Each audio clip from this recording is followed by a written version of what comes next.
Good morning, students. Today we will read our next poem, that is the Bowl poem, which is written by John Berryman. John Berryman was an American poet and scholar. John Berryman जो थे वो एक American poet और scholar थे. He is best known for the Dream songs which was a sequence of 385 poems.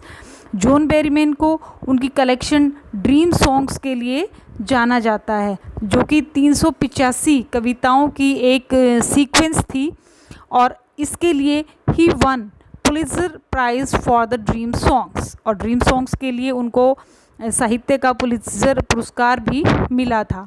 And he also one national book award, और national book award भी उनको मिला था. इस पोएम में the poet John Berryman, through his poem The Bowl poem, has described the reality of life which everyone has to face one day. और इस कविता में जॉन बेरीमैन ने ये बताने की कोशिश की है, इस चीज़ को एक्सप्लेन करने की कोशिश की है, जो कि एक हमारे जीवन की वास्तविकता है, सच्चाई है, कि हर किसी को जीवन में कुछ ना कुछ तो खोना पड़ता है. और ये एक वास्तविकता है कि हमें चाहे कोई भी चीज़ कितनी भी अच्छी क्यों न लगे, एक ना एक दिन वो हमसे छूट जाती है, यानी कि खो जाती है. ज़रूरी नहीं है जो चीज़ हमें अच्छी लगी वो सदा ही हमारे पास रहे. And through this poem he has touched the topic of how to stand up against the miseries and sorrows of life.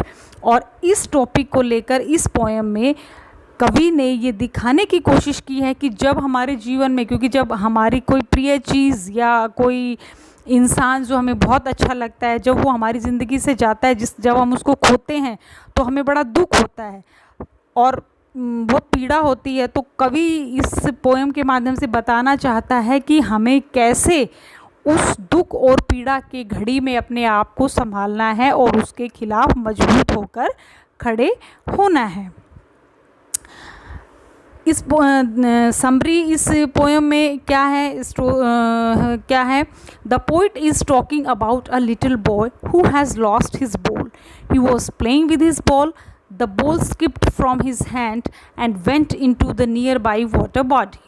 The poet says that the site of the boy losing his favorite ball made him think about the boy and his reaction to the situation.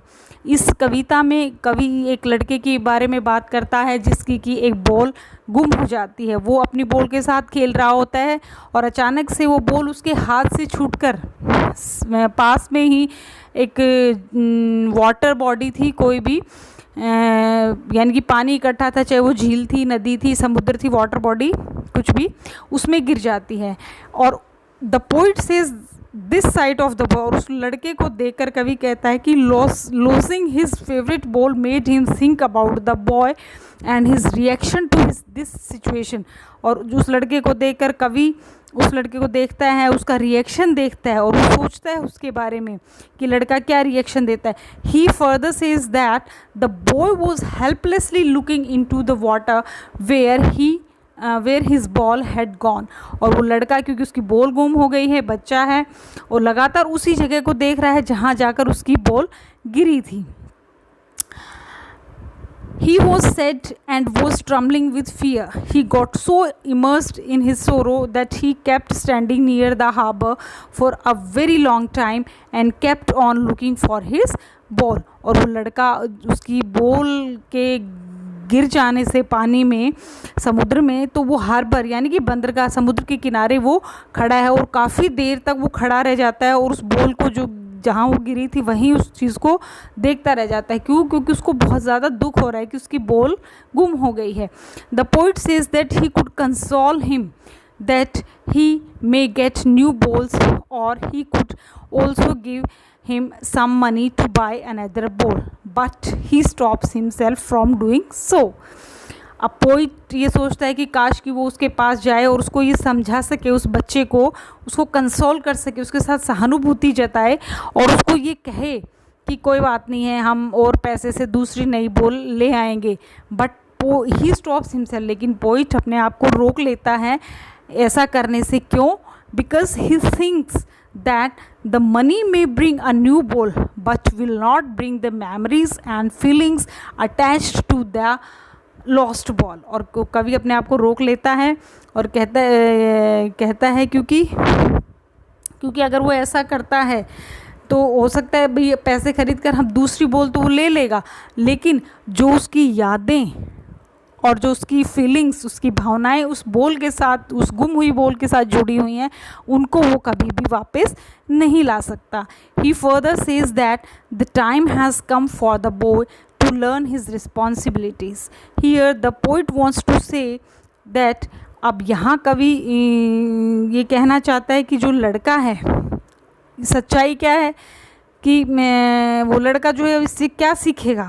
उसके कहने का मतलब है कि poet ने क्या बताने की कोशिश की है और वो लड़का क्या सीखने की कोशिश कर रहा है कि वो रियल ट्रूथ ऑफ लाइफ, की जीवन की जो सच्चाई है उसको सीखने की कोशिश कर रहा है. विच स्टेट्स, वो क्या बताती है that you have to accept the miseries of life and stand up again, कि तुम्हें दुख का सामना करना पड़ेगा और उनके खिलाफ खड़ा होना पड़ेगा, मजबूत होना पड़ेगा और आगे बढ़ना पड़ेगा. अगर हम जीवन में किसी हमारे बहुत प्रियजन के जाने के बाद अगर हम उसके दुख में ही रहेंगे तो ऐसा भी नहीं है, चाहे कोई कितना ही हमें प्यारा हो, जीवन जो है हमें जीवन के साथ आगे बढ़ते रहना है.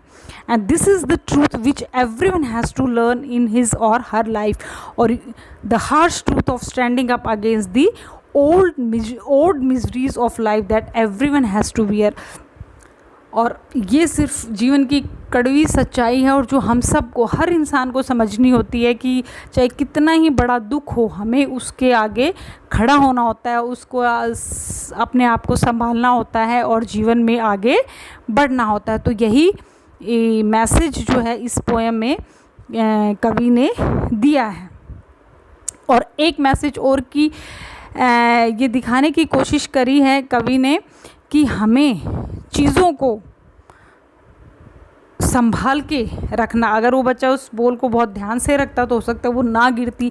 तो एक रिस्पॉन्सिबिलिटी की जो भावना है वो भी हमारे अंदर होनी चाहिए. ठीक है. और लेसन इससे the lesson of accepting the harsh realities of life that one day we will lose our loved ones and our loved things. और एक लेसन इसमें ये भी है कि हमें कोई भी चीज़ कितनी ही प्यारी क्यों ना हो, जीवन में ज़रूर वो हमसे बिछड़ती है, ज़रूर उसे हमें खोना पड़ता है. कोई भी ऐसी चीज़ नहीं है जिसको हम सदा अपने पास रख सकते हैं. तो अब now we will discuss the full explanation of the poem. Okay, let's start. What is the boy now who has lost his ball? What is he to do? I saw it go merrily bouncing down the street and then merrily over there it is in the water. Poem free verse है, rhyme scheme नहीं है, free verse में लिखी हुई है. Here merrily over, merrily means cheerfully, happily. Bouncing, जो ball bounce करती है, जंप करती है, up, jumping up and down. What is the boy now who has lost his ball, कि अब वो लड़का क्या करेगा या उस लड़के को अब क्या हो गया है कि उसकी बॉल गुम हो गई थी. What is to do, I saw it go. Poet उस लड़के को देख रहा है और कि अब वो क्या करता है, कि उसको क्या करना है उस लड़के को आगे, जो कि इससे पहले मैरीली बाउंसिंग द स्ट्रीट, जो इससे पहले गली में बहुत ही खुशी से, हैप्पीनेस से उस बॉल को उछालता हुआ घूम रहा था. There it is in the water merrily, और अब वो उसकी बॉल जो थी पानी में डूब चुकी थी. No use to say, oh, there are other balls, and ultimate shaking grief fixes the boy as he stands, resist, trembling, staring down all his young days into the harbor where his ball went.